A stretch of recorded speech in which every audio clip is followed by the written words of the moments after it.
Hello అందరికీ. ఆలుగడ్డ recipe అండి. ఒకటి ఆనియన్‌తో, ఇంకొకటి ఆనియన్ లేకుండా డ్రై రోస్ట్. మేమెలా చేసుకుంటామో అన్నది మీకు చూపిస్తున్నాను. సో, ఫస్ట్ ఆలుగడ్డలన్నీ అలా చిన్నగా కట్ చేసుకున్న తర్వాత, ఒక పొంగు వచ్చేంత వరకు అదే గిన్నెని పొయ్యి మీద పెట్టేసుకొని, వేడి నీళ్ళల్లో ఒక్క పొంగు వచ్చేంత వరకు ఉడకబెట్టేసుకోండి. తర్వాత స్ట్రెయిన్ చేసేసుకొని యాజ్ యూజువల్ కర్రీలాగా వండుకోవడమే. ఇలా చేస్తే ఏంటంటే ప్యాన్‌కి అతుక్కోకుండా ఈజీగా వచ్చేస్తుంది. సో, ఆనియన్స్, మిరపకాయలు రెడీ చేసుకుందాం.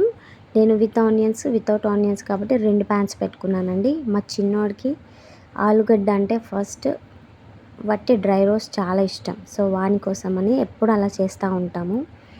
సో, ఫస్ట్ ఆనియన్స్, మిరపకాయలు వేయించేసుకుందాం. కడాయిలో ఆయిల్ పోసేసుకొని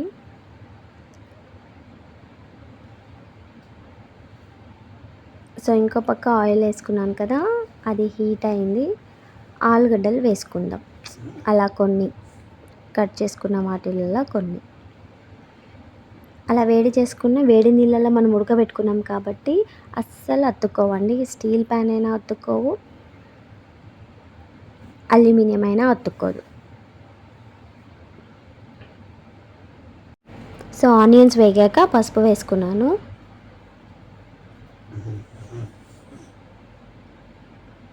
సో, అదిగోండి అలా కలపగానే వచ్చేస్తాయి నాన్ స్టిక్లో వేసినట్టుగానే. సో, ఇందులో ఆనియన్స్ వేగాక, పసుపు వేగాక అల్లం వేసేసుకొని కలుపుకుంటున్నాను.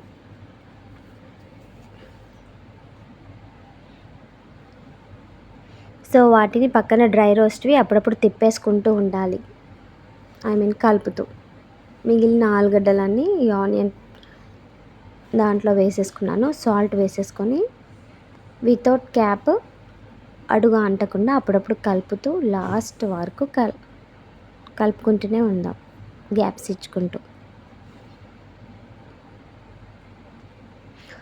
ఇప్పుడు ఈ రెసిపీ మనం నాన్ స్టిక్లో చేసుంటే ఎన్నిసార్లు గీకుంటామండి. అది ఎన్నిసార్లు మన కడుపులోకి పోయి ఉంటుందో.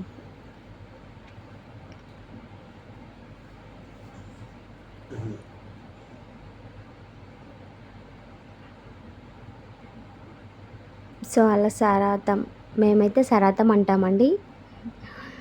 దాంతో తీసేసుకుని కలుపుకుంటూ ఉంటే అడుగుది కూడా మనకి ఈజీగా వచ్చేస్తుంది.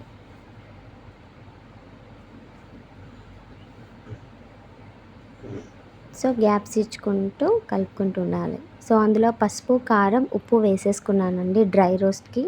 డ్రై రోస్ట్ది మన ఛానల్లో ఉంది, ఒకసారి వెళ్ళి మీరు చెక్ చేయండి. ఛానల్లో ఉంటుందండి, లింక్ కూడా పెడతాను, చూడండి. సో, ఆల్మోస్ట్ సగం హాఫ్ ఉడికిపోయింది అనుకున్నప్పుడు ఆలుగడ్డలు, కారం వేసేసుకొని కలిపేసుకుందాం.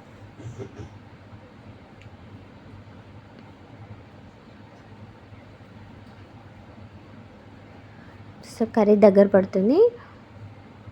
అలా ఉడికిపోయింది, ఇంకా హాఫ్ కూడా ఆలుగడ్డలు ఉడికిపోయాయి అన్న స్టేజ్లో కొత్తిమీర కూడా వేసేసుకొని మళ్ళీ ఫ్రై చేసుకుందాం.